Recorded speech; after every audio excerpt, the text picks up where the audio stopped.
Olá, o Interesse Público começa agora e destaca. No Rio de Janeiro, a ação na Justiça cobra reparação de danos ao meio ambiente causados por clube de futebol. Em defesa da saúde, audiência pública em Brasília discute o serviço prestado pelo Sistema Único de Saúde à população. Polêmica sobre entidades filantrópicas expõe necessidade de mais fiscalização pelo governo. Encontro em Porto Alegre debate o respeito à cultura e aos direitos dos índios que vivem em centros urbanos. Essas e outras notícias agora no Interesse Público, um programa do Ministério Público Federal. No Rio de Janeiro, um clube de futebol é alvo de uma ação na Justiça. As irregularidades apontadas contra o Fluminense envolvem descaso com a preocupação ambiental na execução de obras de um centro de treinamento que fica próximo a uma área de preservação.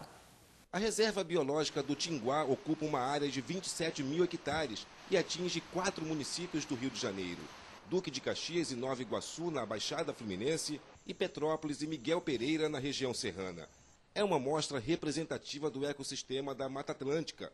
O cenário natural é composto por jequitibás, jatobás, quaresmeiras e orquídeas, que se espalham por toda parte. Toda essa área da reserva biológica do Tinguá ganhou notoriedade no final da primeira metade do século XIX, em 1840, quando o Rio de Janeiro sofreu a primeira grande crise no abastecimento de água. Na época, Dom Pedro II contratou pesquisadores para descobrir uma outra fonte que abastecesse a capital. Hoje, mais de 150 anos depois, a água que nasce aqui ainda abastece cerca de 1,5 milhão de pessoas de municípios da região metropolitana do Rio de Janeiro.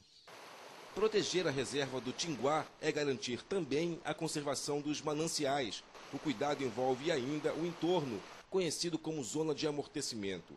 Nesses locais, a intervenção do homem é permitida, desde que seguindo alguns critérios. O mais importante deles é ter uma licença ambiental. Que é uma área que circunda o perímetro, o desenho da unidade de conservação, e aí, a partir daí, estabelece algumas regras, alguns limites dentro dessa zona de amortecimento, como construção ou indústria que queira se estabelecer próximo à zona de amortecimento, ela necessita de autorização prévia do Instituto Chico Mendes e da unidade que esteja estabelecida esse empreendimento ou estabelecida essa atividade. Esses procedimentos não foram seguidos na obra de ampliação do centro de treinamento do Fluminense Futebol Clube no distrito de Xerém, em Duque de Caxias.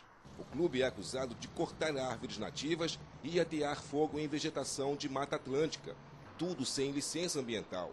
Segundo o Ministério Público Federal, as irregularidades vão além. Que a lei da Mata Atlântica protege esse tipo de vegetação no estágio de formação que se encontra ali naquela área e impede que tenha qualquer tipo de corte. Só seria possível se tivesse comprovado num procedimento prévio que aquilo seria um empreendimento de utilidade pública. O que não é utilidade pública é escola, hospital, rodovia, não é campo de futebol. Campo de futebol você pode construir em outro lugar. O MPF entrou com uma ação civil pública na Justiça para obrigar o clube a restaurar as áreas degradadas com a plantação de mudas de espécies nativas da Mata Atlântica. O advogado Gustavo Nisquier, que defende o Fluminense, reconhece o erro e diz que o clube já afirmou o compromisso de recuperar a vegetação destruída. Imediatamente após a constatação dessa supressão de vegetação,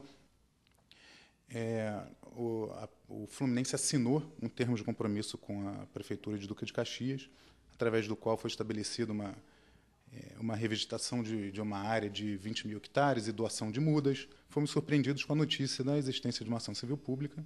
Enfim, estamos aguardando sermos citados oficialmente para tomarmos conhecimento dos termos e, enfim, podemos apresentar as informações cabíveis. O Tribunal Regional Eleitoral de Sergipe cassou o mandato do prefeito de Neópolis, Carlos Roberto Guedes. O TRE acompanhou o parecer enviado pelo Ministério Público Eleitoral no Estado. A cassação foi por uso de recursos da Prefeitura para abastecimentos de veículos na campanha de reeleição do prefeito. Fique por dentro. O Ministério Público Eleitoral atua em todas as fases das eleições. Cabe ao MPE acompanhar a inscrição dos eleitores, convenções partidárias, registro de candidaturas, campanhas, propaganda eleitoral, votação e a diplomação dos eleitos. As denúncias de irregularidades são oferecidas à Justiça Eleitoral. O MPE não tem estrutura própria. Ele é composto por membros do Ministério Público Federal e dos Ministérios Públicos Estaduais. A Agência Nacional de Telecomunicações decidiu pela proibição da cobrança de ponto extra ou de extensão no mesmo endereço residencial. De acordo com a Anatel, só podem ser cobrados os serviços de instalação e manutenção. A decisão será comunicada à Justiça Federal, que concedeu liminar à Associação Brasileira de TVs por assinatura, permitindo a cobrança. A questão é uma preocupação do Ministério Público Federal no Distrito Federal, que provocou o pronunciamento da agência reguladora. Segundo o MPF, a indefinição só prejudica os consumidores. A decisão final só sairá depois do julgamento do mérito pela Justiça Federal. Veja no próximo bloco. Audiência pública discute em Brasília acesso à saúde pelo cidadão. E mais, o nosso programa já está no YouTube. Saiba como acessar o interesse público no site mais popular de vídeos da internet.